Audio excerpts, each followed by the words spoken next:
এটা উন্নয়ন বলে না বন্ধু।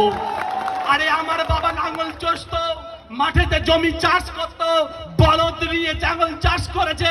আমার বাবা স্বপ্ন দেখেছিল আমি মাঠে চাষ করি, আমার ছেলেটাকে যেন আর মাঠে না আসতে হয়, এই বলদ টানতে যেন না হয়। আমার বাবা না খেয়ে, আমার বাবা না পড়ে আমাকে একটু একটু করে লেখা শিক্ষায় শিক্ষিত করেছিল। ওই মাঠে নাঙল টানার জন্য শিক্ষিত করেনি, একটা কাজের জন্য শিক্ষিত করেছিল। কি সত্যি আমরা সেই শিক্ষিত হয়েছি? আমরা সেই কাজ পেয়েছি? আমরা আমাদের বামফ্রন্টের একটা স্লোগান ছিল, সব বেকারের কাজ, সব পেটে ভাত।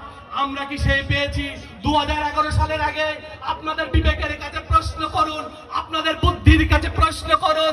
2011 সালে এখানকার যে বিদ্যুতের বিল কত আসতো? তখন তো এলইডি ল্যাম্প ছিল না, এই সাদা আলো ছিল না, এলইডি হ্যাচাং ছিল।